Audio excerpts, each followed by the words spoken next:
A ministra do Trabalho, Maria do Rosário Palma Ramalho, afirmou ser difícil conceber que, depois dos 2 anos, uma criança tenha de ser alimentada durante o horário de trabalho. A declaração trouxe para a primeira linha do debate uma proposta do Governo para rever o Código do Trabalho. Entre as alterações está a fixação de um limite máximo para a dispensa de amamentação, apenas até a criança perfazer 2 anos. Atualmente, a lei prevê que a mãe possa usufruir desta dispensa durante o tempo que durar a amamentação. Para além disso, a trabalhadora deve comunicar à entidade empregadora com 10 dias de antecedência, apresentando o atestado médico apenas se a dispensa ultrapassar o 1º ano de vida da criança. O Governo quer apertar regras e fiscalização. A proposta prevê a apresentação de um atestado médico logo na primeira comunicação à empresa e a renovação do documento a cada 6 meses. Só assim a trabalhadora poderá manter o direito de até 2 horas por dia para amamentar. A reação não tardou. 6 associações ligadas à saúde, à parentalidade e aos direitos das mulheres rejeitam a fixação de um limite legal e criticam também a eliminação da dispensa para a lactação durante o 1º ano de vida, nas situações em que não existe amamentação. No comunicado, afirmam que a proposta não estava prevista no programa do Governo e que foi recebida com surpresa. Recordam ainda que a Constituição protege o direito à maternidade e à amamentação, reforçado pelo próprio Código do Trabalho e pela Lei de 2019. As associações evocam também orientações internacionais da Organização Mundial da Saúde e das Nações Unidas, que recomendam a amamentação exclusiva até aos 6 meses e continuada até pelo menos aos 2 anos, sem limite fixado. Sublinhando que o leite humano não tem prazo de validade, alertam que a decisão não deve ser alvo de julgamento social. O comunicado cita ainda evidências científicas que apontam benefícios da amamentação prolongada, melhor desenvolvimento cognitivo e social, menor risco de obesidade e redução de doenças em mães, como o cancro da mama ou patologias cardiovasculares. Mas há outra frente do debate, a fiscalização.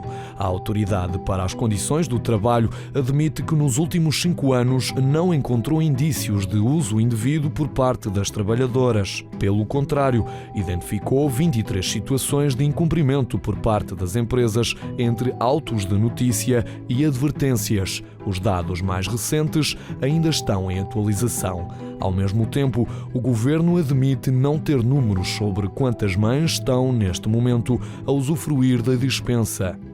A declaração médica é entregue apenas às entidades empregadoras, sem comunicação a qualquer outra instituição.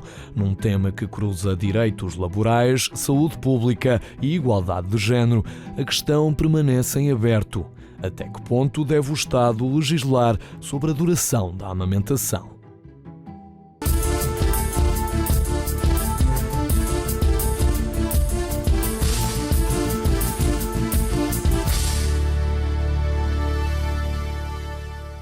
Olá a todos, sejam muito bem-vindos a mais um programa Debate Público. Estamos em direto pela Unifé TV, o canal da família, e juntos nós estaremos nos próximos minutos abordando este assunto, amamentar até quando? Você pode participar, o telefone está aí na sua tela, 218-368-008, como também o nosso WhatsApp, 918-617-038. Para você que nos acompanha de um outro continente, de um outro país, o prefixo mais 351. Você pode comentar, participar, enviar suas questões. Nós teremos no programa de hoje várias pessoas especializadas na área que vão nos ajudar no debate de hoje, esclarecendo todas as dúvidas e trazendo aqui verdades, mitos, falando sobre esse assunto que é de fundamental importância. Nós temos nas nossas redes sociais também as perguntas que sempre são colocadas como enquete, como um inquérito, para no final do programa realizarmos uma sondagem.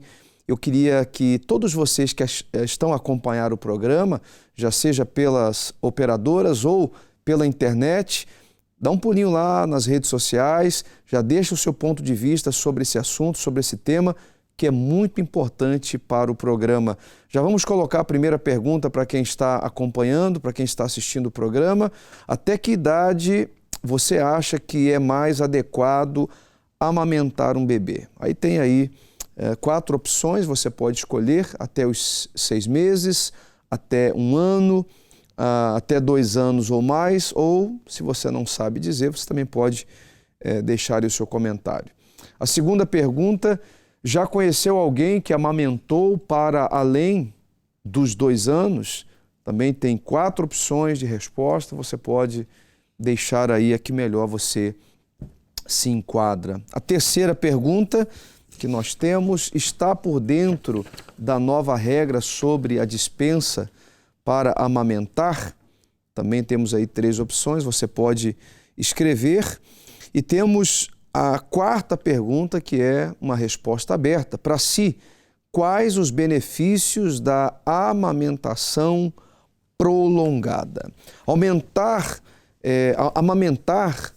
é naturalmente fundamental para a saúde do bebê, todos sabem disso, mas a pergunta de hoje é: até quando, né? Qual é a hora de se parar? Nós temos por vídeo chamada Lígia Moraes.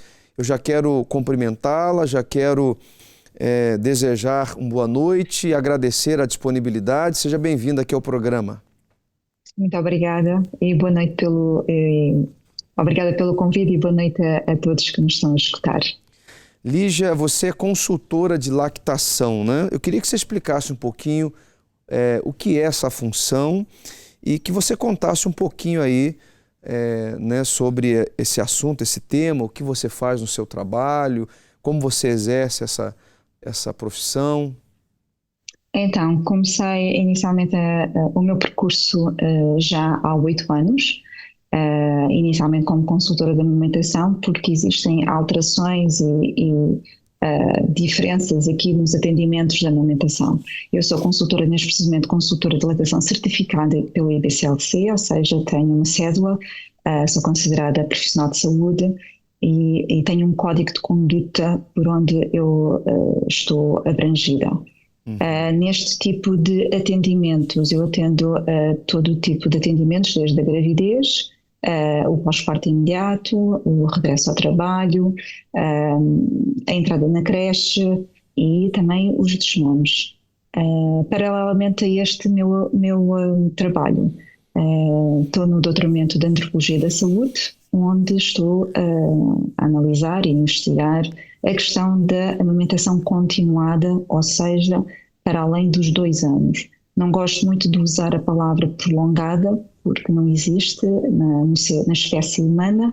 Existe sim tempos, não digo limites, mas em que a criança e a mãe assim desejarem, esta criança irá desmamar naturalmente, e que nos estudos antropológicos e alguns estudos feitos já em algumas tribos e que estão publicados cientificamente, dizem que este desmame do ser humano, em média, por torno dos 4 anos, sendo que há um intervalo entre 2 anos e meio e 7 anos. Ou seja, uma criança pode desmamar neste período, sendo a média em torno dos 4 anos, e não existindo qualquer interferência, quer seja da mãe ou de outra pessoa externa, e também por biberão ou chupeta, porque isto também interfere na questão da amamentação. Então, pelo que eu entendi, não há nenhum problema, nem para a mãe, nem para o bebê, essa questão da amamentação ter um pouco mais de tempo, é isso?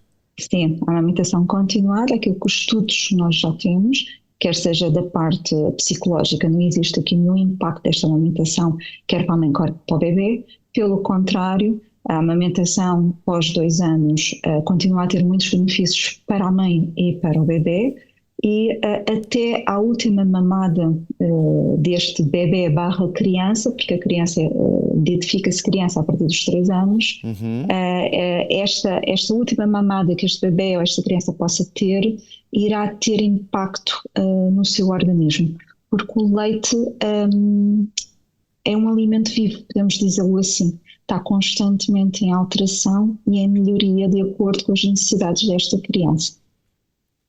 Daqui a pouquinho eu volto consigo, Lígia, porque há muitas perguntas e há muitas dúvidas de quem está acompanhando o programa. Eu tenho aqui nos estúdios conosco também, como convidada especial, a senhora Cristina Pincho, que é cofundadora do ASA. Seja bem-vinda ao programa. Muito obrigada pelo convite também. Te agradece a disponibilidade, né? A hora já não é uma hora assim tão acessível para muitos, né? Muitos profissionais, inclusive a senhora vem de um dia, né, de muito trabalho. Foram 27 famílias. 27 famílias assistidas hoje. Sim. Sim. Explica um pouquinho como é. Além de um grupo pré-natal e de um grupo que foi debater, que foi conversar sobre os seus partos. Como é o projeto? Portanto, o projeto ASA faz parte do movimento Amamentar em Portugal e é um projeto que nós levamos às famílias. Em Lisboa, na zona de Lisboa, levamos uma vez por mês. As famílias são atendidas por uma equipa multidisciplinar, interdisciplinar, conforme as necessidades. Isto porquê? A amamentação, muitas vezes, não é linear, não é o bebê nasceu, põe na mama e agora tudo corre lindamente. E as pessoas têm muitos problemas e muitas vezes não conseguem, não é? Nós estamos a falar da amamentação continuada, mas para ser uma amamentação continuada tem que vingar no início, tem que se conseguir no início. E muitas vezes esses inícios, e meios, mas pronto, o início pode ser muito desafiante e as pessoas precisam de ajuda. E as pessoas assumem que amamentar dói. Amamentar, quando está a doer, é um aviso de que alguma coisa não está bem, ok? Entalar o meu dedo na porta dói. Não é normal que eu deixe o meu dedo entalado na porta. E, portanto, se eu tenho o dedo entalado na porta, vou desentalar, vou ter cuidado para não lá pôr outra vez. Com a amamentação, a dor é um aviso e as pessoas normalmente ignoram porque assumem que é normal. É comum, não é normal. Então, neste percurso e para chegarmos a uma amamentação continuada, é preciso ajuda física para as dores, ajuda emocional, ajuda de ter confiança no processo, porque este processo foi desenhado para funcionar, mas a maior parte das pessoas, e vê-se pelas taxas de amamentação que são muito baixas, passam por muitas dificuldades e por isso acabam por desistir cedo ou por terem experiências que não são gratificantes num projeto que a natureza programou para ser um processo gratificante. Portanto, nós no ASA queremos chegar a todas as famílias, mesmo a quem não tem, principalmente a quem não tem muita facilidade em pagar, ou pode pagar uma consulta ou duas, mas depois, se precisar de mais acompanhamento, é mais difícil. E também, muitas vezes, em final de linha, a pessoa já procurou uma série de profissionais, visto um bocadinho, um aqui, outro ali, mas sem uma visão global e efetiva de uma equipa, olharmos todos para o mesmo problema. E aqui, nestes dias do ASA, conseguimos fazer isso, não é? Dar esta ideia e esta imagem, esta questão global. Então, só para as pessoas entenderem, o ASA é um projeto que funciona dentro de uma associação, sim, né? A associação foi uma associação já criada há alguns anos e depois estava sempre... As associações vivem da boa vontade das pessoas. Sim. E do tempo e da disponibilidade que nós queremos dar, não queremos, conseguimos, sim, voluntariado. E o movimento amamentar existiu e teve arranques, entretanto começámos com este projeto que lhe chamamos ASA, chama-se ASA porque é ao serviço da amamentação. Portanto, foram uma série de pessoas que se puseram ao serviço da amamentação para fazer nascer este projeto, não é? E que temos enfermeiros, médicos, consultores de lactação certificados, terapeutas da fala, temos osteopatas, temos fisioterapeutas, temos terapeutas craniosacrais, temos pessoas que fazem acupuntura, da medicina tradicional chinesa, temos psicologia. É bem completo, temos, né? Várias, nós somos mais de 100 voluntários. e fazemos este trabalho. Hoje foi um dia ASA em Lisboa, portanto tivemos um dia cheio, foram 27 famílias que chegaram até nós hoje, além de, fizemos uma roda de mães em que teve o tema Conta-me o teu parto. As coisas não estão isoladas, não é? O parto tem interferência, a vivência da gravidez tem interferência no parto, o parto tem interferência na amamentação e às vezes as pessoas têm experiências que acabam por não ter o espaço para poder falar delas. Vivem coisas, sentem coisas que falar com quem, procurar. Falar com quem, não é? Daqui a pouquinho a senhora vai entrar em mais detalhes, porque eu tenho aqui informações que a senhora é pioneira nesse apoio de amamentação já há muito tempo, antes mesmo do projeto existir. É isso mesmo? Do projeto existir, sim. A senhora é pioneira nessa questão do apoio à amamentação. Nesta linha de... Daqui a pouquinho a senhora vai falar com mais detalhes, então, sobre isso. A senhora também é mãe, não é isso? De 5 filhos. E sabe muito bem o que é. Sabe na prática, né? Bem, nós temos a Maria Helena que está por telefone. Senhora Maria, boa noite.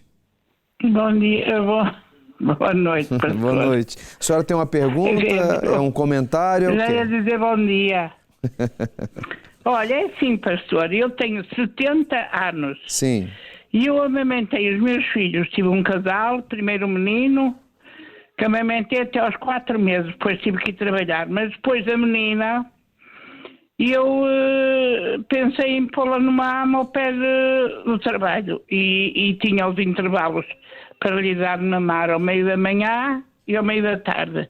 E eu ia-lhe dar de mamar e de manhã levava comigo no transporte, ficava na senhora e eu ao meio da manhã e ao meio da tarde ia amamentar. Chegou aos 8 meses, a médica disse-me assim: Dona Helena, não há necessidade agora da senhora levar a menina. Até aos 8 meses é o necessário. E eu, pronto, e foi assim. Mas eu entendo, pelo menos até o aninho, também não há necessidade de ser mais, penso eu. E tenho agora os meus netos. Tenho um com 24 anos, também a minha filha amamentou. E tenho o mais novo, que tem 12 anos agora. Se a mãe deixasse, ele ainda mamava. Ele foi um mamão, ele mamava muito no peito da mãe, ele queria mamar, queria mesmo, ele pedia à mãe. Pai ainda tinha 8 anos, ainda mamava, foi para a escola a mamar ainda. Portanto, quanto mais velhos forem, eu acho que é pior. Quantos anos a senhora falou? Ele foi para a escola, ele mamou pai até os 8 anos. 8 anos? Sim. Olha, e se a mãe dessa agora ele mamava? Hein? E a senhora Cristina também está surpresa aqui. Não estou, acho engraçado o testemunho. 8 anos. Era, olha, e as enfermeiras e tudo falavam com a minha filha, ela não escondia. Sim. E ele não tinha vergonha nenhuma, ele queria mamar, olha. Tá certo. É assim. Muito obrigado, senhora Maria Helena, pelo seu comentário, tá bem? Tá. Boa noite. Posso fazer um comentário em relação a esta ideia, a questão da amamentação e da duração da amamentação é muito cultural e por isso é que vemos tantas diferenças, como a Lígia falou, não é? Que está descrito que até aos 7 anos em alguns sítios ou outras pessoas, mesmo os desmames precoces, esta ideia é muito cultural. Eu lembro-me que quando eu acho que ainda nem tinha tido filhos, ou já tinha a minha primeira filha, de um amigo do meu marido, dizer que quando ele chegava da escola ia buscar o banquinho para pôr-se no banquinho e mamar. Sim. E, portanto, já teria uns 6 anos, 7 anos. E depois, eu lembro-me perfeitamente quem foi essa pessoa que disse, seria uma pessoa agora, talvez com uns 70, lembro-me perfeitamente que disse, e depois disso já ouvi muitos relatos deste género, que chegavam da escola e iam buscar um banquinho para mamar. Então, algures, não há muito tempo no nosso país, aqui em Portugal, e em determinadas zonas, não era estranho uma criança mamar até tão tarde. Agora, podíamos tentar perceber porque é que para nós, na nossa sociedade, se tornou estranho, não é? Se formos ver outras culturas não é estranho, portanto tudo depende do ponto de vista, não é? Eu fui investigar ontem e estava a ver até que idade Samuel, profeta Samuel, mamou, porque ele foi desmamado, só depois de desmamar é que foi para o templo, não é? Sim. Depois vi que havia ali, falavam entre os 3 anos e os 7 anos. Sim. Eu acredito que fosse um bocadinho mais crescido, porque era muito independente naquilo que é descrito sobre Exatamente. Ele, não é? Então nós temos estes preconceitos e depende sempre do local onde nós vivemos, da época em que nós vivemos e da bagagem que nós temos. Daqui a pouquinho a senhora vai entrar em mais pontos. Eu quero agora falar com a Daniela Carreira, que está conosco também por videochamada, consultora de amamentação. Seja bem-vinda, boa noite. Boa noite a todos. E antes de mais quero aqui agradecer o convite para estar presente aqui no programa e poder partilhar e contribuir aqui para esta discussão tão importante. Nós Eu queria aqui reforçar 2 pontos aqui com o que a colega Lígia disse e acrescentar quando a colega fala que não gosta de chamar amamentação prolongada. E também aqui completando um bocadinho do que a Cristina falou, eu tenho a sensação que, aliás, é sabido que nós vivemos numa cultura de desmame, porque somos convidados a ir trabalhar muito cedo, a deixar os miúdos na creche, introduzir biberons e tudo mais, etc. E eu acho que pegando aqui um bocadinho nisto, a amamentação acabou por se tornar num tema tabu, porque ainda existe muito o tabu de dar a maminha na rua ou num espaço público. Ainda existem muitas mães a sair de um restaurante para ir amamentar num carro, muitas mães a ir amamentar na casa de banho ou a porem fraldinha para tapar porque não se sentem confortáveis, ou aquele comentário de se calhar não devia de estar a dar mamar aqui, se calhar devia de ser uma coisa mais privada. E eu acho que tudo isto tornou a nossa sociedade numa sociedade pouco amiga da amamentação, digamos assim. E o que é que isto vai aqui influenciar? Tal e qual como as colegas disseram, a média de desmame de uma criança que estivesse sempre em casa com a mãe, ou seja, que não tivesse que ir para a escola, que a mãe não tivesse que ir trabalhar, seria, como a colega disse, à volta dos 4 anos, 4 anos e meio. E podendo ser prolongada até aos 7, 8 anos. O que acontece é que tudo isto vai influenciar e vai tornar-se um tabu. E então há muitas mães, não digo muitas, mas existe ali uma certa percentagem de mães que, para evitarem esta exposição e muitas vezes as críticas e até aquelas críticas que são lançadas às próprias crianças de já estão crescidinho das mamas, ou isso já não é maminha, isso já é vício. E eu acho que para evitar aqui um bocadinho esta exposição, as mães acabam por não amamentar em público e não dizerem que amamentam. E daí a nossa cultura achou que, tal como aqui a Dona Maria nos dava o seu relato, que até ao ano chega e mais do que isso não é preciso, porque depois eles também começam a comer, mas é sabido que até aos 2 anos, ou ainda nos 2 anos, 50 ml de leite materno dão as necessidades de vitamina C em 95%, de vitamina A, de proteínas e 30% das necessidades energéticas que os nossos bebés precisam. E aqui um bocadinho de encontro ao que a Dona Ministra acha, porque são achismos, até agora ainda não nos chegaram números. As taxas de amamentação em Portugal, pelos últimos números que eu tenho acesso, aos 18 meses são de 12,5%. E eu acredito que estas taxas aos 2 anos e para lá dos 2 anos sejam ainda mais reduzidas. Portanto, acho que não há aqui um fator alarmante. Não digo que não existam fraudes, possivelmente existem, mas não será um número assim tão aumentado quanto o que parece ser. E convido também aqui uma reflexão em relação a isto. É proibido conduzir e beber álcool, ou conduzir depois de se beber álcool, mas existe quem o faça. E não é por causa disso que se acaba com a carta de condução. Antes, pelo contrário, existem multas para punir estas pessoas que o fazem quando são apanhadas a conduzir sob o efeito de álcool. Também é proibido fugir aos impostos. E sabemos que há muita gente que o faz, e não é por isso que se acabam com os impostos. Existem multas e existem medidas para combater estas fraudes. Então, porquê de acabar com a amamentação ou porquê de limitar a amamentação até aos 2 anos e não haver um sistema que permita fazer uma avaliação, que permita que estas mães possam realmente dizer sim, estou a amamentar. E outra coisa que eu também percebo é o lado das empresas. Percebo que as empresas têm ali uma mulher a trabalhar 8 horas, 6 horas, mas que ao reduzir o tempo da amamentação ficam a ter que pagar o mesmo tempo, mas aquela mulher está ali a trabalhar menos horas e é como se fosse um prejuízo para a empresa.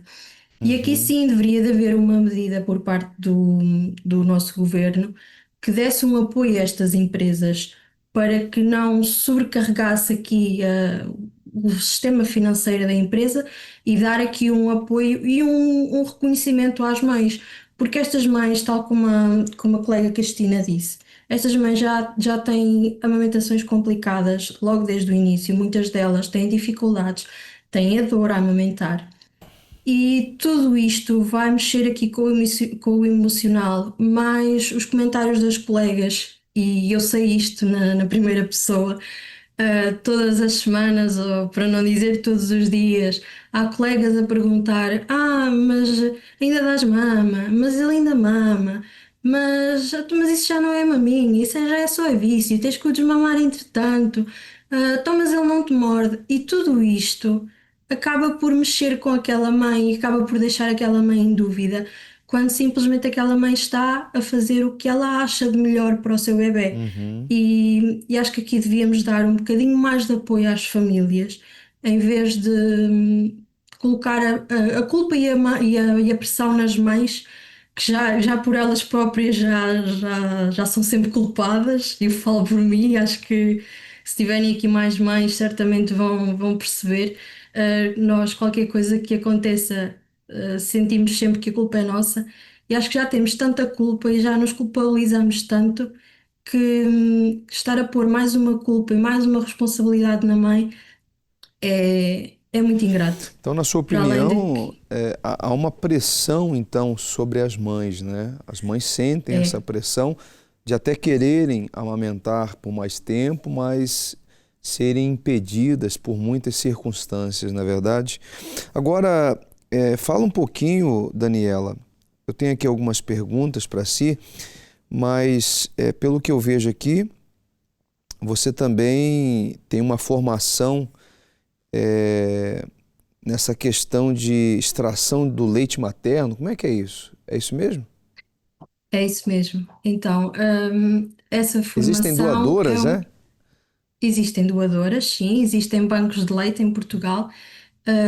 Embora esses bancos de leite sejam mais para apoio de prematuros, e as mães podem se candidatar fazendo uma série de questões. Existe o banco de leite no Norte e o banco de leite em Lisboa. E as mães candidatam-se, as mães que estão a amamentar, candidatam-se mediante as condições que o banco de leite impõe. Sim. E podem fazer doações, as recolhas são ao domicílio, são gratuitas. Pronto, é um processo um bocadinho facilitado para as mães, mas que ainda assim depois tem a parte da extração.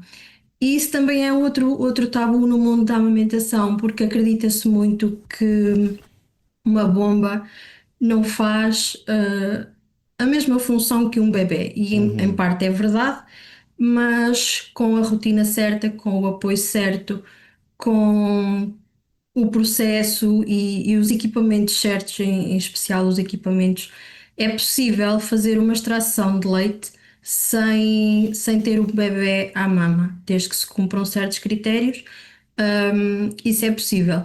E também estas mães, pelo menos eu noto nas mães que eu já acompanhei nestes casos, também são muito criticadas quando vão ao centro de saúde e os médicos ou os enfermeiros perguntam: então, mas está a leite materno? Ah, tá, eu estou a extrair. Ah, mas isso assim vai secar o leite. E há aqui muita desinformação, mesmo por parte dos profissionais, porque lá está, a informação a reinformação é paga, e nem todos os profissionais têm capacidade financeira para estarem-se a atualizar constantemente. E depois acabam por ter informações muito antiquadas, muito antigas, e eu dou o exemplo quando tive o meu menino, portanto já lá vão 2 anos.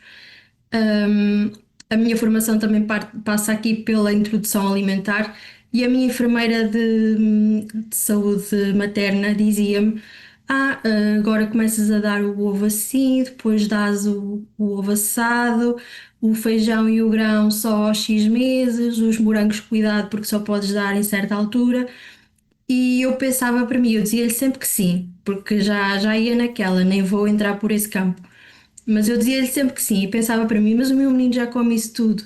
E as atualizações, as informações mais atuais dizem que realmente há aqui um benefício de introduzir logo uma variedade de alimentos e várias texturas.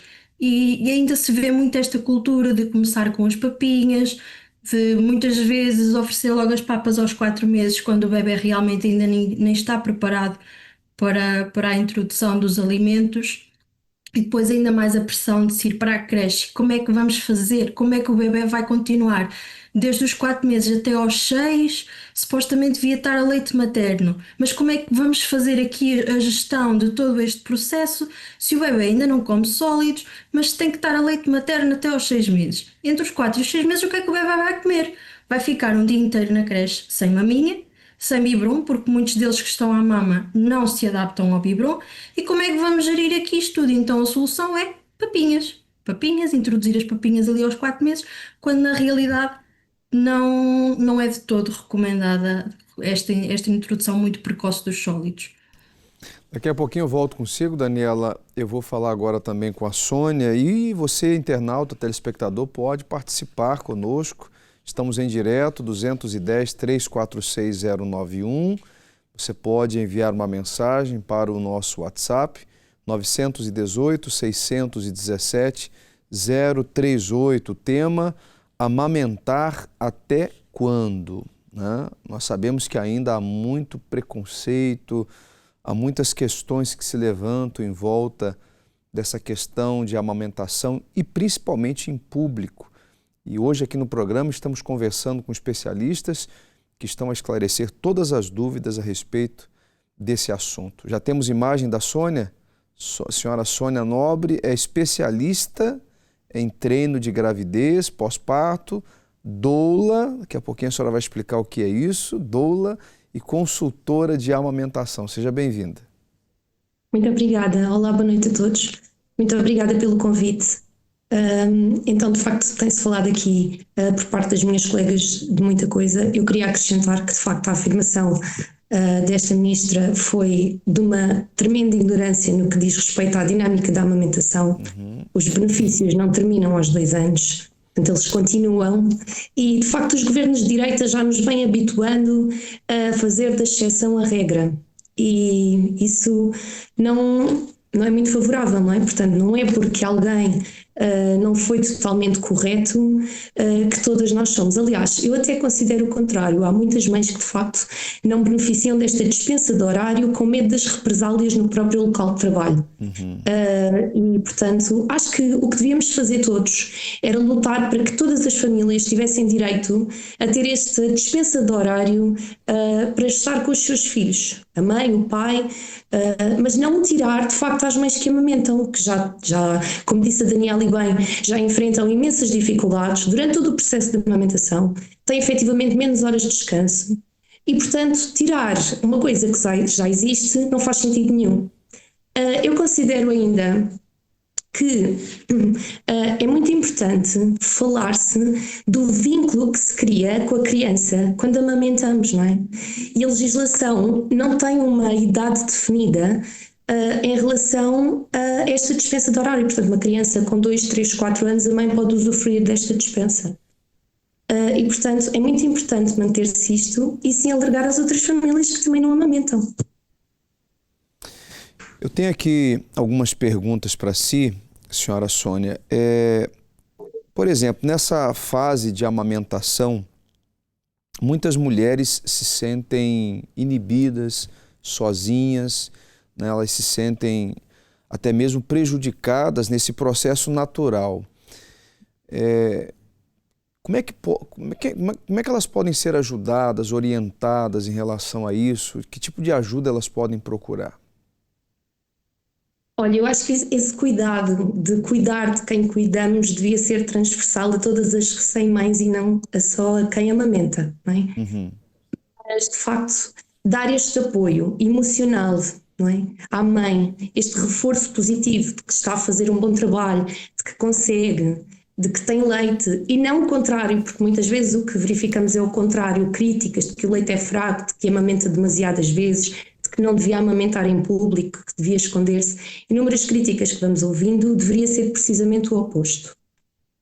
Depois, ajudar a mãe nas dinâmicas do dia-a-dia, nas tarefas do dia. A mãe, o pai, mas falo da mãe por esta questão em amamentação específica. Portanto, ajudar a mãe a lavar a louça, todas as dinâmicas que exigem o dia-a-dia, até cuidar um pouquinho do bebê para que a mãe possa ter o seu descanso.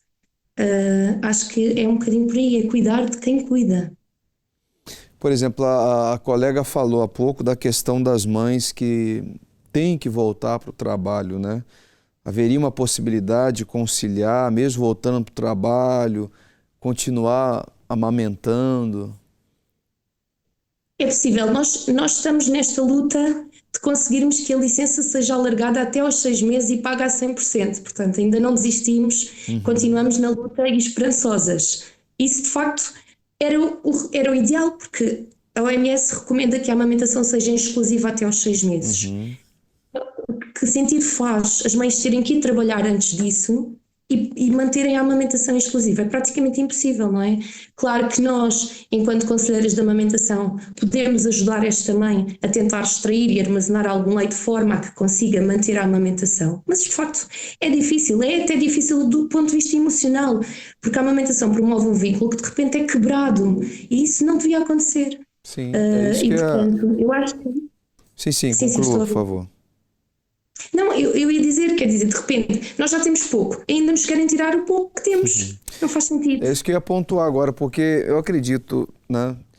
Eu não tenho nenhuma experiência, não sou especialista na área, mas realmente, né, 6 meses, 8 meses, a gente acredita que a criança vai acabar sentindo falta. Ela vai, por vezes vai sentir falta, né? Porque é uma questão natural, uma questão ali que realmente é necessária. No leite materno existem nutrientes que não vai se encontrar em outros alimentos, justamente nessa idade, né?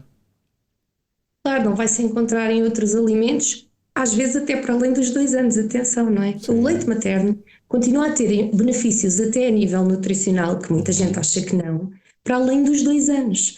Claro que as crianças já comem todo o tipo de alimentos. Sim. Mas continua a haver benefícios mesmo a nível nutricional. E a introdução alimentar, não nos esqueçamos, é um momento em que a criança deve experimentar as texturas, os sabores, se de facto faz ou não reação alérgica, mas o principal alimento da criança, até ao ano de idade, é o leite. E, portanto, estas mães que são obrigadas a ir trabalhar ainda antes dos 6 meses acabam por ter que introduzir forçosamente uma quantidade de alimentos e que não seria expectável, que não seria sequer preciso, porque o leite materno supre todas as necessidades do bebê até ao primeiro ano de vida. Daqui a pouquinho eu volto com você, Sônia. Ainda no programa de hoje vamos falar com a Tereza Guerra, que também está conosco. E eu tenho aqui nos estúdios a senhora Cristina Pincha, que está conosco, que é pioneira nessa questão de assuntos de amamentação, já há muito tempo, né, que a senhora luta por essa causa. E essa ideia, né, ou esse projeto nasceu justamente dessas necessidades, né, todas que a senhora ao longo do tempo foi vendo. Sim, eu fui mãe nova, fui mãe com 22 anos e para mim era normal amamentar, passei por dificuldades e sou mãe de 5 filhos. Isso fez, se fosse de um filho ou 2, se calhar o meu caminho não me tinha levado até aqui. E isso levou-me a que eu fosse apoiando amigas naquilo que eu podia e sabia, e que as pessoas também me desafiassem para mais, e depois é de facto uma paixão podermos ajudar as pessoas nesta fase, e é uma fase bonita e, como eu digo, como eu disse, é também desafiante. E pronto, portanto, este é assim um resumo de um percurso que começou na altura que eu fui mãe, ainda não havia as internets e essas coisas, que era tudo hoje é tão fácil, tchac, e procura-se, mas nasceu de um acreditar muito grande e de uma vontade de ajudar os outros. Houve alguns comentários aí sobre o que foi falado, né? Alguns comentários. Qual é o seu ponto de vista sobre os comentários que foram feitos aí na Assembleia?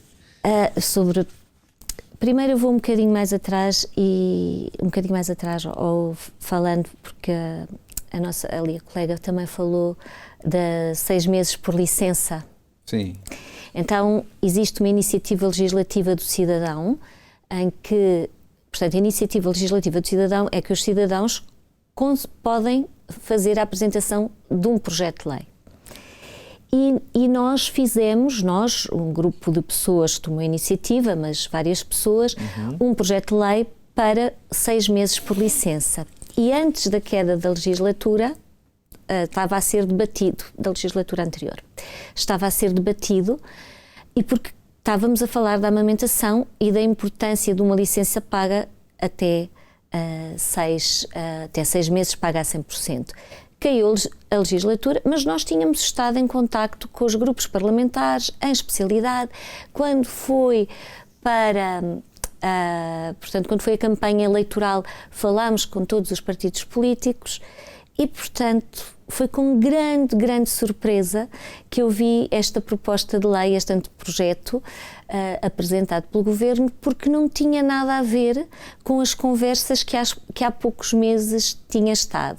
Pronto, se por um lado não tinha nada a ver, e tanto que a proposta é 3 meses, mais 3 meses, pronto, já nem sei, mas existe aí, nem sei porque neste momento não estou focada nisso, estamos a falar de outra coisa, e portanto, quando isso que nós estávamos a lutar, que as conversas, que foi trabalho feito, que foi falado com os deputados, que havia um caminho que estava a ser traçado, veio uma proposta totalmente diferente, que não teve em consideração aquilo que foi falado nestes encontros e ainda por cima vai tirar direitos. Eu acho que no tirar os direitos, se nós permitirmos isso, estamos a abrir mão e a deixar que haja precedentes. Portanto, nesse sentido, acho que todos os bebés, as crianças mereciam ter os pais mais tempo, e esta questão, vamos aumentar tempo para os pais e não reduzir. Acho que a forma como a ministra apresentou as coisas não foi muito feliz e deu esses exemplos, aquilo de que há fraude. Isto é um não assunto, nem sequer o vou debater porque é de facto um não assunto. É para criar discórdia, para pronto, é isso, para criar discórdia, porque também disse no meio dos comentários que depois, em termos de horários ou de reduções ou até de não fazer determinados turnos, que cria um mau clima com os colegas. Quer dizer, isto não é conversa, porque nós somos pessoas de bem e queremos construir uma sociedade de pessoas de bem que cuidam umas das outras e que trabalham em prol uns dos outros, penso eu, não é? E este tipo de comentário que foi feito cria mais desavença do que união e portanto, nem faço dele questão. Eu acredito que muitas que até gostariam de ter filho, de dar à luz ao seu bebê, pensam duas vezes por questão profissional, por questões como essa que a gente está abordando. E acredito que influencia até mesmo nessa questão da natalidade, em Portugal. Claro que sim. As pessoas, nós vivemos numa altura em que há muito medo, não é? Há insegurança, os preços das casas altas, os empregos e estas coisas todas. Então a pessoa pensa que se for ter um filho, não vai poder estar com o filho, vai ter que começar a trabalhar, vai perder muitas regalias e há que cuidar das famílias para podermos ter também uma sociedade mais saudável. Daqui a pouquinho nós vamos falar mais sobre isso. Me dê a imagem da Tereza Guerra, ela está conosco? A senhora Tereza, que é consultora de amamentação e lactação. Boa noite. Está conosco. E boa noite às colegas e a quem nos estiver a assistir. Seja bem-vinda. Obrigada. Agora, fala um pouquinho aí, senhora Tereza, sobre esse tema que nós estamos a abordar. Se a senhora quiser pontuar também em relação a essa questão do mercado de trabalho, como é que as mulheres estão sendo tratadas, como é que a senhora avalia essa questão da amamentação, por favor. Eu vou começar por dizer que tudo o que as colegas disseram não acrescento nada mais. Acho que todas nós temos a mesma linha de pensamento. Aliás, quem estuda a ciência da lactação, como nós, tem um conhecimento muito homogéneo sobre o assunto. Mas eu vou acrescentar aqui um ponto que eu acho que ainda não foi abordado e que vai um bocadinho de encontro àquilo que a colega Cristina falou logo no início aqui da nossa conversa, que tem a ver com esta percepção que as pessoas têm sobre a amamentação. E esta percepção tem a ver muito com as vivências que existe no seio familiar e nas gerações para trás. Hoje nós assistimos a uma sociedade em que muitas vezes aquele bebê é o primeiro bebê da família, ou que não existe uma família grande. Por exemplo, eu sou de uma família que tenho 6 irmãos, em que a minha mãe sempre amamentou até bastante tarde, ou seja, era algo que eu vejo e que vi e que achava completamente natural. Mas isto não é a realidade da maior parte das famílias hoje em dia. Então a percepção que nós temos sobre a amamentação tem também a ver com esta cultura que lá atrás foi começada a ser construída, como a Lígia falou, com muito do que é o marketing dos biberons, das xuxas, destas empresas que fazem o marketing cujo objetivo é a venda. E convenhamos que uma amamentação, quando bem estabelecida, bem acompanhada e se não havendo qualquer tipo de intercorrência nela, a mãe vai precisar de nada disto, não vai precisar de introduzir xuxa, não vai precisar de bicos de silicone, não vai precisar de biberons. E, portanto, estas empresas também contribuíram ali, a partir da Segunda Guerra Mundial para a frente, quando nós temos uma alteração do paradigma social, nesta visão que nós, nos últimos tempos, vamos tendo. Se antigamente se tinha aquela percepção, e correta a meu ver, que a educação de uma criança era uma aldeia, era feita por uma aldeia, em que as mulheres acabavam por se apoiar umas às outras, mesmo quando tinham que ir para o trabalho de campo, campo, eu sou de uma cidade onde as mulheres iam para o campo trabalhar e isto era uma realidade, mas também era uma realidade que muitas vezes se tomavam decisões erradas no que tomava a alimentação das crianças, e isso seriam outros 500. Mas é o facto de nós termos famílias cada vez mais monoparentais, de termos famílias mais restritas, as pessoas, a natalidade em Portugal é baixa, não tenhamos ilusões em relação a isto. E não me parece que vá mudar nos próximos tempos. Eu tenho 6 irmãos, eu sou a mais velha e nenhum dos meus irmãos tem filhos. E estão todos na casa dos 30, 20 e tal. Nessa altura já era comum, há uns anos atrás, ter-se filhos. E não se tem filhos, muitas vezes, não é porque não se quer, é porque não se encontra esta aldeia. E esta aldeia tem a ver com coisas tão simples como o apoio, que a colega já falou, e esse apoio, essa rede de apoio que é da família e que... eu, por exemplo, tenho a felicidade da minha mãe poder dar-me este acompanhamento, mas a realidade da maior parte das famílias não é esta.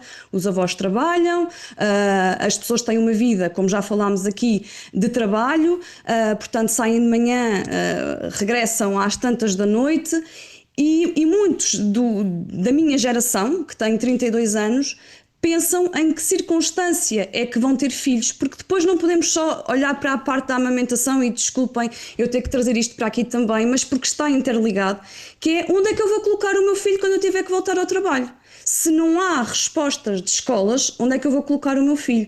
E isto pode não parecer que tem um impacto na amamentação, mas a amamentação é muito influenciada, como a Cristina disse, pelo parto, pela visão que nós temos do parto, pelas dificuldades ou não que vamos encontrar, os mitos, os tabus, a intervenção das equipas médicas, que, como a colega falou, ainda é muito de desinformação e de perpetuação de afirmações para as mães que não são verdade e que estão cientificamente comprovadas. E isto é outra coisa que eu também gosto de falar, que é não há mais estudos na amamentação, porque a amamentação não tem vantagens económicas para as demais indústrias farmacêuticas. Portanto, nós sabemos que muitos dos estudos que existem no que toca à parte da medicação, de vacinação, têm a ver porque existe um interesse por detrás destas indústrias e a amamentação não tem esse interesse. Ainda assim, nós estamos a dar passos largos, e ainda bem, acho eu, naquilo que é esta ideia de estudarmos mais sobre algo que é biológico, que é fisiológico, e eu fico contente também, porque não sei qual é a percepção das minhas colegas, mas nos últimos tempos, e até antes desta intervenção da Ministra, há mais mães a quererem amamentar, e isso para mim é sempre mais uma vitória, quando nós temos mais mães, mulheres profissionais a quererem se formar, a estudar, porque realmente eu sou consultora de lactação, eu estou a fazer o caminho para ser IBCLC e isto tem um custo de tempo, de estudo, não é só chegar e já está, pronto. E ainda bem que não é, porque é uma ciência, a lactação tem que ser vista mesmo como uma ciência. E portanto, neste sentido, a minha intervenção vai muito nesta reflexão. Quando a Ministra faz, e não só a Ministra, mas a assessora também faz uma afirmação de culpabilização das mães, de cisão da sociedade, nós estamos a ir contra aquilo que é mais primordial. E queiramos ou não, a base de uma sociedade é sempre a família. Porque eu costumo dizer esta frase às minhas mães, nós sozinhos chegamos lá, mas acompanhados é muito mais fácil. E esta cisão, mesmo entre profissionais de saúde com opiniões diferentes, entre nós mulheres, não acrescenta, como a Cristina disse, a nada. Pelo contrário, não é?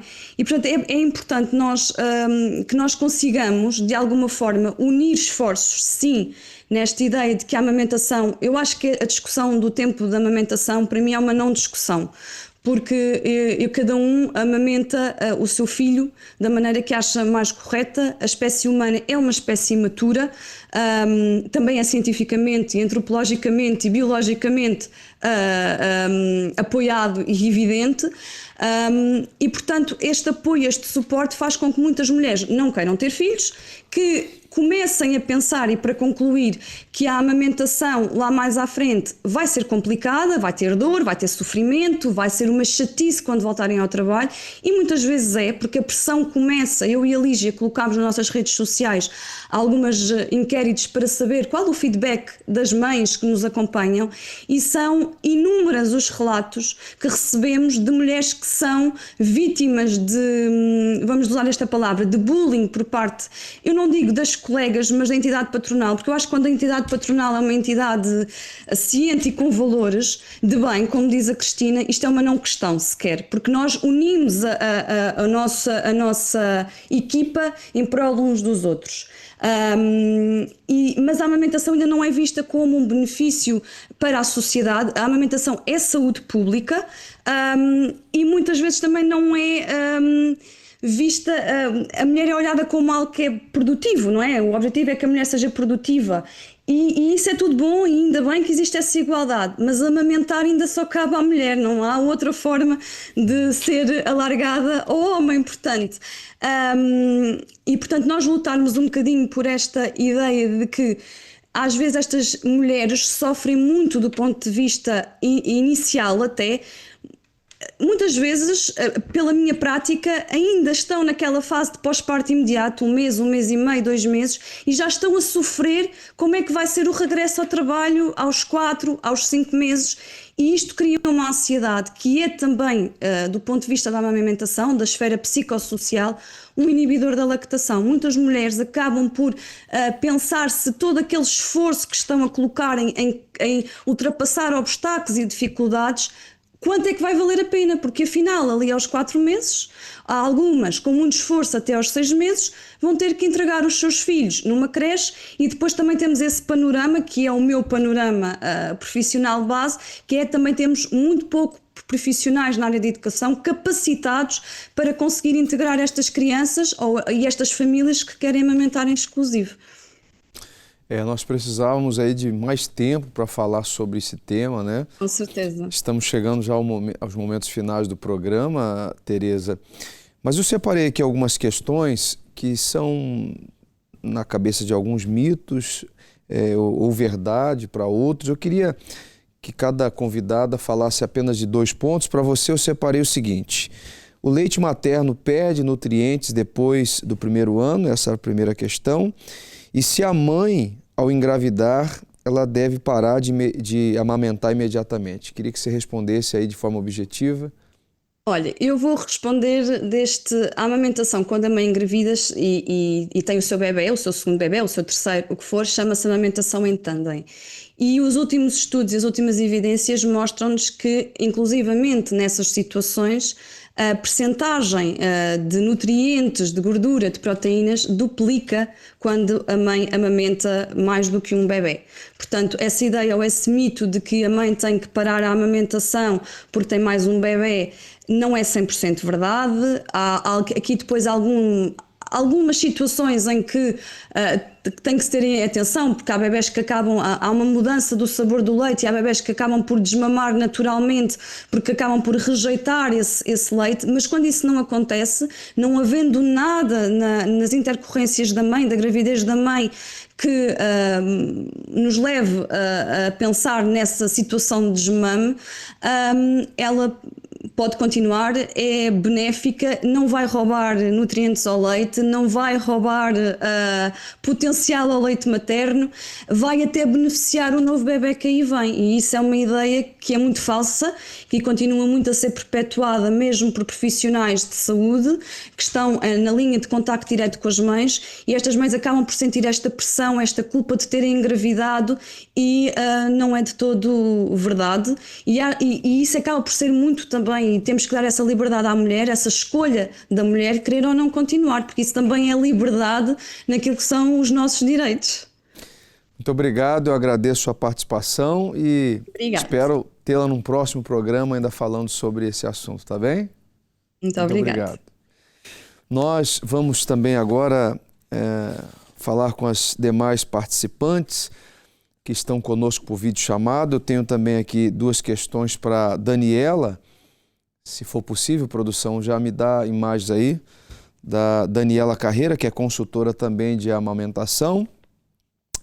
2 questões para você, pena que o tempo é curto, eu sei que você tem mais coisas para falar, mas terá que ser numa próxima oportunidade. Amamentar emagrece a mãe? Primeira questão. E a segunda, o leite materno pode ser substituído totalmente por outras fórmulas sem prejuízo para a criança?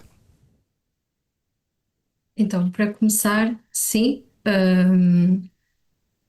amamentar Emagrece? não emagrece totalmente, mas ajuda a que o corpo da mulher tenha ali um metabolismo mais acelerado e nos primeiros meses há um aumento do déficit calórico e das calorias que a mulher gasta, digamos assim, para produzir o leite. Então pode ajudar a mulher a emagrecer, desde que a fome da mulher seja controlada, porque é muito comum as mães no pós-parto e quando estão a amamentar terem muita fome e também muita sede. Então às vezes é um bocadinho difícil de controlar esta vontade de comer com a perda de peso, porque se realmente a amamentação ajuda na perda de peso, esta vontade que a mulher tem de comer vai realmente terminar com o efeito que a amamentação iria produzir. Aqui em relação ao leite artificial, substituir, eu sou um bocadinho suspeita a falar sobre este assunto.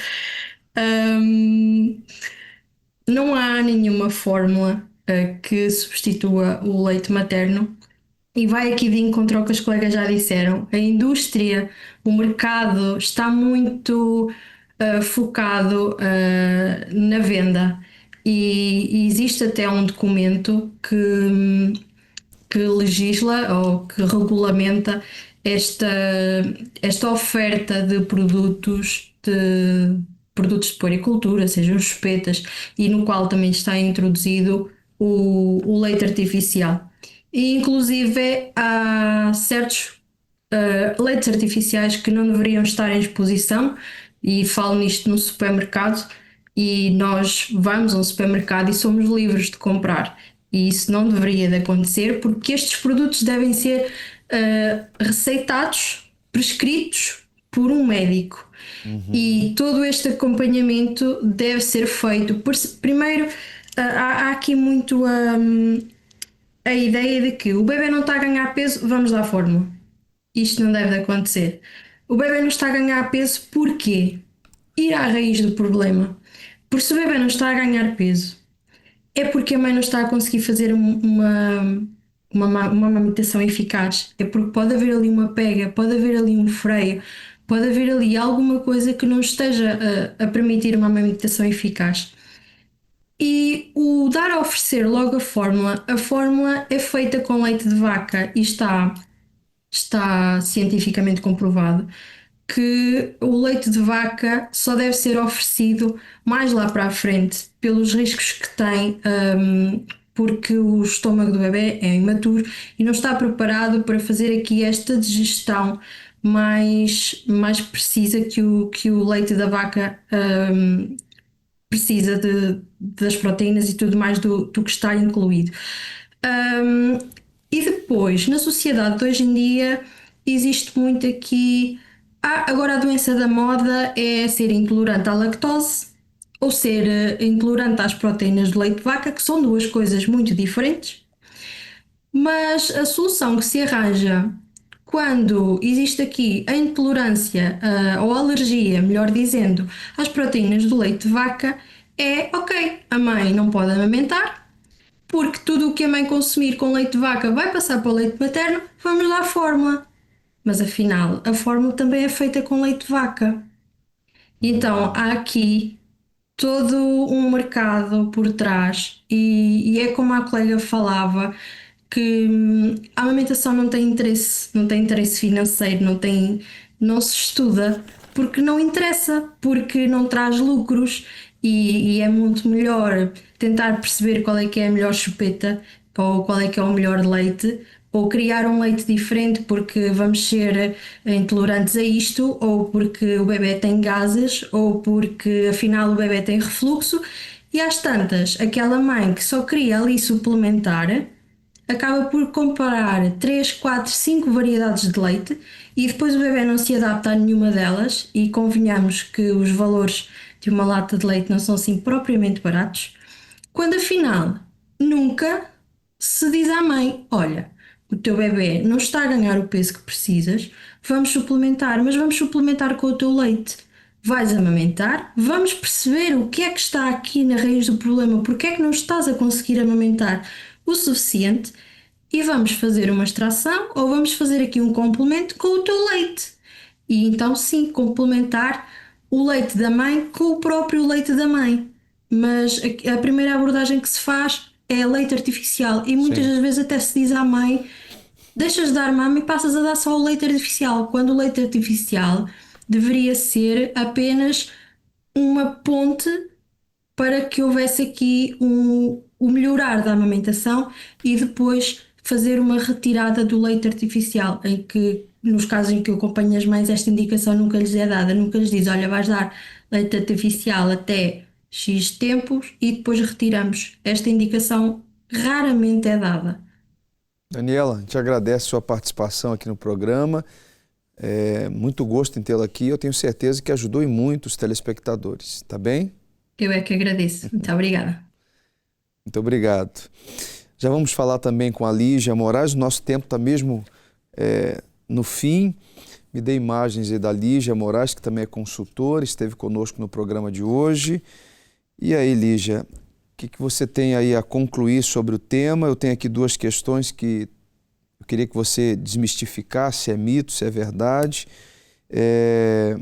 O leite materno, quanto maior o tempo de amamentação, mais forte será o sistema imunológico da criança. E também a outra questão: quanto mais tempo a criança mama, se realmente é mais difícil ela desmamar. Então é assim, a primeira questão, sim, o sistema imunológico está completo em torno dos 5, 6 anos, e se nós dermos este boost de amamentação até lá, estamos aqui a complementar este sistema imunológico. Logo sim, quanto mais tempo estamos a amamentar, melhor para o nosso bebê. Relativamente à questão do desmame, a minha resposta é não. Está tudo relacionado também com a relação e a parte toda afetiva deste bebê em relação à sua mãe e à sua relação de amamentação. A relação de amamentação, a partir dos 2, 3 anos, nós conseguimos moldá-la e melhorá-la. Não teremos um bebê de livre demanda, isto é, um bebê que está sempre a mamar quando tem o primeiro ano de vida, que não tem, nós não olhamos para o relógio, ele vai à maminha às vezes que ele quiser, e quando ele tem 2, 3, 4 anos, esta gestão já é diferente, é mediada entre a mãe e esta criança e vai-se orientando a relação da amamentação. Posso-vos dizer que eu sou fundadora em Portugal de um grupo de apoio a mães que amamentam acima dos 30, 36 meses. Tenho mais de 200 mulheres naquele grupo, ativas em plena amamentação, estão à volta de 150 mulheres, em que elas todas partilham do mesmo sentimento, que é, entre os 3, 4, 5 anos, a relação muda de amamentação. Já não é amamentação de qualquer maneira, quando eles eram recém-nascidos ou no primeiro ano. E é bonito se ver muitas vezes esta relação e esta consciência até da parte das crianças, como muda até a questão, até posso falar nesta parte, que é a questão da mãe dizer que não, agora não vais amamentar, e a criança aprender também a dizer não quando sente que não é bom para ela. Não vamos aqui atrás das crianças para elas virem amamentar, como chegou a dizer a ministra, não é? Que a ministra chegou a dizer que as mães utilizavam as crianças, obrigando-as ela a amamentar para terem a dispensa,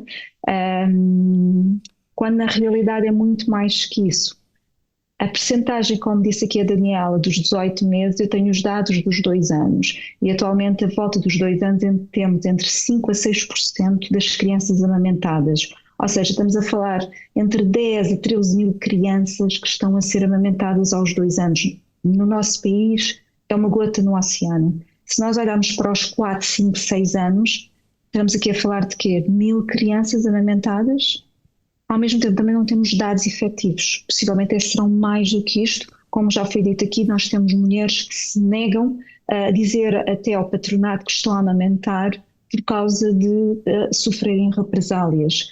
Relativamente àquilo que foi tudo dito pelas minhas colegas e sobre esta alteração do projeto-lei, a amamentação está a ser uma areia para os nossos olhos. As alterações são 100 artigos, existem muitos pontos sobre a parentalidade, sobre a família, e não é só sobre a amamentação.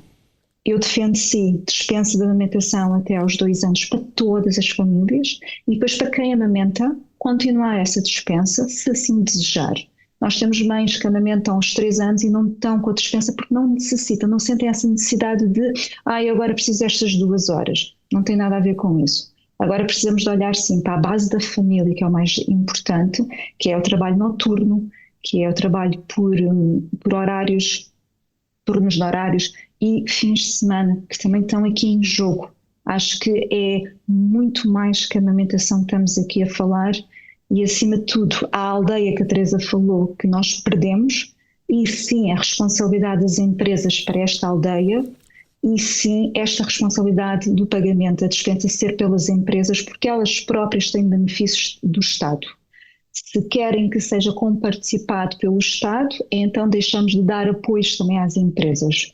Isto é tudo um jogo entre empresas e patronato.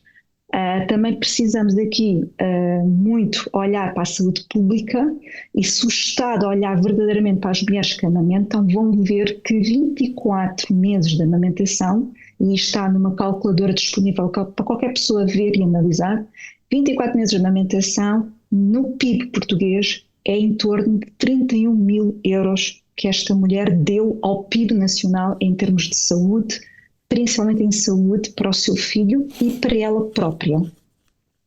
Pegando nisto, o Estado teria aqui uma ferramenta de saúde brutal e certamente em 2 gerações nós poderíamos ter uma saúde bem melhorada a nível de diabetes, por exemplo, em termos de asmas, em termos de obesidade. E logo aqui vejo um dinheiro que o Estado, e neste caso reverte sempre para a sociedade, iria ganhar. Outra coisa que eu gostaria aqui de deixar para nós pensarmos, por que não dar benefícios às mulheres que amamentam pós 2 anos, que é o mínimo da Organização Mundial de Saúde, e darmos, por exemplo, 5 anos na reforma desta mulher se amamentou 2 anos. Logo aqui seria um grande benefício para ela, porque ela se sente reconhecida por aquilo que está a dar à sociedade. Isto é para nós pensarmos, ok? Sim. Acho que seria uma coisa muito agradável para todas nós, mulheres, e para a sociedade em si. Muito interessante. E muito obrigada pelo convite. Nós é que agradecemos. Ótima noite. Obrigada. Bem, a Sônia não conseguiu estar conosco até o fim do programa. Realmente nós ultrapassamos aqui um pouquinho o horário, mas o assunto é delicado, o assunto é importante, né, senhora Cristina? E teremos que abordá-lo aí numa próxima oportunidade. Seu ponto de vista final em relação a tudo que foi falado, em relação ao tema, o que pode ficar para as pessoas que estão lá em casa, que nos acompanham agora, essa consciência, né? Eu acho que, primeiro, temos que... Acho que há muitos clubes, acho que há muitos partidarismos, não é? As mães que amamentam, as mães que não amamentam, as mães que amamentam até um determinado tempo, e acho que quando nós verdadeiramente respeitamos as pessoas, conseguimos melhor entendimento e, neste caso, nós estamos a trabalhar e fazemos promoção para a saúde, fazendo aqui esta promoção e desmistificando tantas ideias e tantos preconceitos. Seria muito interessante refletirmos porque é que as pessoas não acham normal dar de mamar depois do ano, ou depois cada um vai ter o seu ponto, mas acham normal ir dar leite de vaca. Como se o leite de vaca, não é? O leite de pacote. Como se esse leite pudesse ser melhor do que o leite materno. E porque é que nós não pensamos nisso e temos que justificar algo que é fisiológico e natural? Ninguém vai dar de mamar até a criança ir para a tropa ou para a universidade, portanto há uma idade de desmame mais ou menos limitada, portanto é mais difícil. Não, quando a pessoa está preparada, a pessoa criança está preparada a deparar nessa relação que estava a ter, e a mãe e a criança arranjarão outra forma de continuar a sua relação de cumplicidade, de crescer, de regulação das emoções. E para mim o debate devia ser porque é que damos tão cedo e é tão normal dar leite artificial ou dar leite de vaca, e a questão uma pessoa que amamenta. Ou seja, inverter um bocadinho aqui poderia ser interessante. Um ponto de partida, né? Sim. Te agradeço a sua participação, tá, senhora Cristina? Eu também agradeço muito ter estado aqui e poder ter... Passou rápido, né? A senhora pensou que 1 hora não passaria rápido, já passou 1h18. Eu sei que passou rápido. O meu cóccix não sabe disso, mas eu sei. Vamos à sondagem do programa de hoje. Coloca aí como ficou as questões relacionadas ao tema. A pergunta era: até que idade acha que é mais adequado amamentar um bebê? 7% diz até os 6 meses, 48% diz até 1 ano, 22% até 2 ou mais. E 23% preferiu não opinar. A outra pergunta: já conheceu alguém que amamentou para além dos 2 anos? 27% conheceu e disse que achou positivo, 50% diz que sim, mas achou desnecessário, 19% nunca conheceu ninguém e 4% não tem certeza. A outra pergunta: está por dentro da nova regra sobre dispensa para amamentar? 26% diz que já ouviu falar, 22% diz que sabe muito pouco e 52% não sabe absolutamente nada. E as perguntas, as respostas abertas: a Adriana diz que é bom para a imunidade do bebê. A pergunta era: qual o benefício da amamentação prolongada? E a Adriana diz que é bom para a imunidade do bebê e o vínculo com a mãe. E um usuário desconhecido: para mim, o maior benefício é oferecer o que há de mais natural e completo por mais tempo possível. Bem, nós chegamos ao final do programa Debate Público de hoje. Terça-feira que vem estaremos de volta com mais um tema. Você pode inclusive enviar a sua sugestão.